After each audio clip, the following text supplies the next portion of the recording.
All right, what's up, everyone?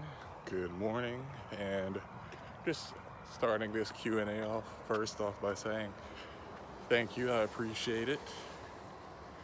No, the lighting is not too good.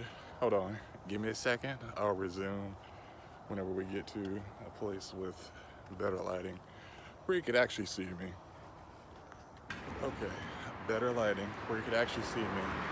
I want to say thank you first off for tuning in to watch this video, and thank you to those of you who submitted questions for the Q&A. I know it's been so long since I've done one, but let's go ahead and get right into it.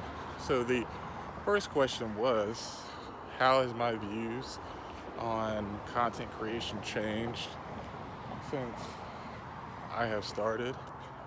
I remember when I first started with YouTube.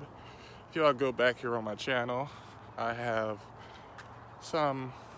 quite a bit of old vlogs, and my views on content creation, it's how you have to be more strategic and also provide more value instead of just posting to just post.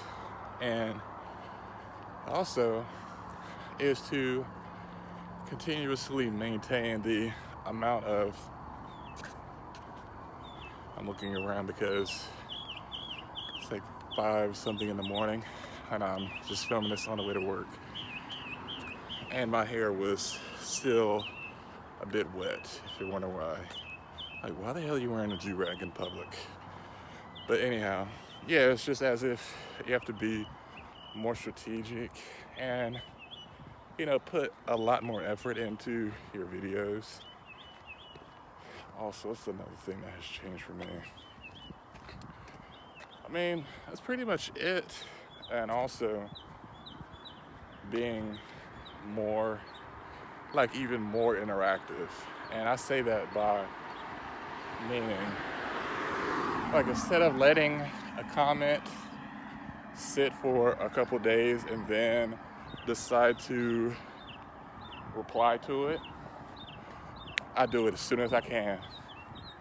Because, me, I like to have the interaction and let the people know that are watching that I care, and I'm not just all up in my own world thinking, oh, you know what, I'll reply when I reply, or I want to acknowledge it at all.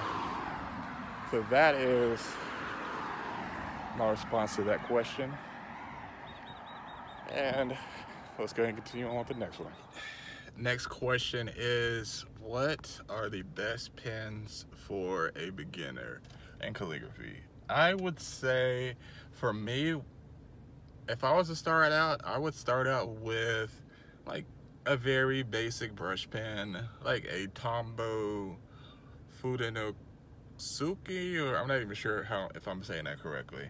That is one good pen to start out with. It has a very tiny nib and it's really inexpensive. Or you could even start out with Crayola washable markers. Those are pretty good. Also, another pen I started with was a Pilot parallel pen. And then also before that I had just a regular Pilot fountain pen. But really, there's a lot of tools out there. You just got to choose which.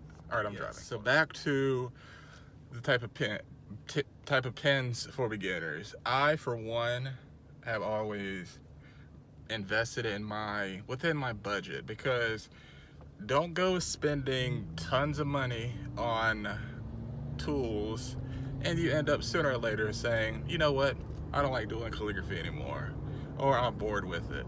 So, and go within your budget what you're comfortable spending. All right, continuing on with the Q&A. Last but not least, the question was, what's the best online book or guide for calligraphy? Let me make sure the camera is focused first before I continue. We're good.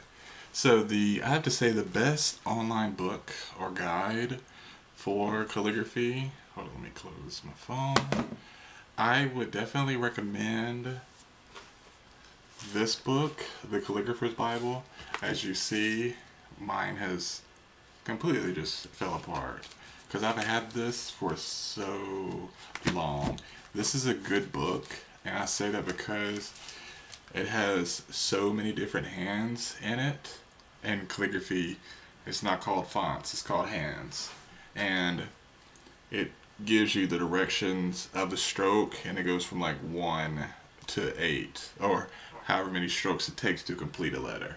And also gives good detail. And what else does it talk about in here? Yeah, it has illumination, ornamentation, and then what else? It gives tools and materials, preparing to write, layout basics. This is a very, very good book that I definitely recommend. Let me get some other books as well to show you that I recommend. All right, I got 2 other books. This one right here is specialized, as it says, for parallel pens. Only get this one if you have parallel pens or you really want to expand your knowledge and skill using parallel pens, because this book helped me a lot. Nowadays, I don't use it much. I use the Calligrapher's Bible a lot more, and hands that I found on Pinterest. But definitely a good book. Let me tell you something that it goes over in the book really quick.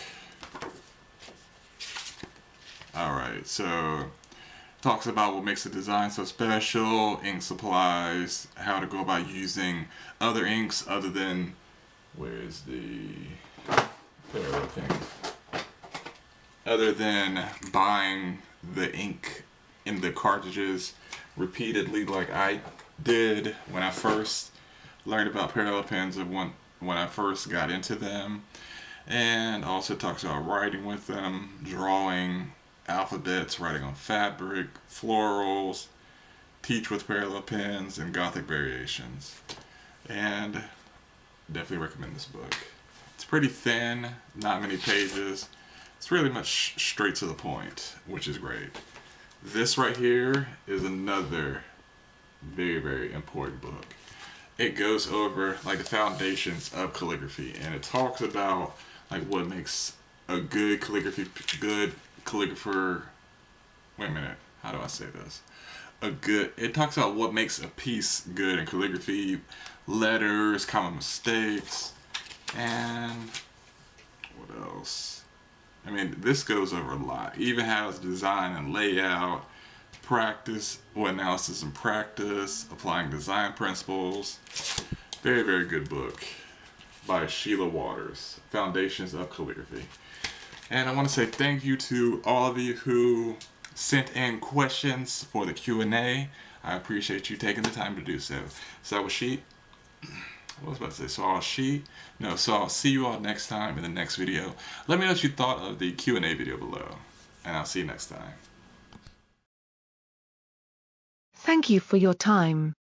I hope you enjoyed watching this video, and don't forget to subscribe, and also don't forget there's more info in the description box below.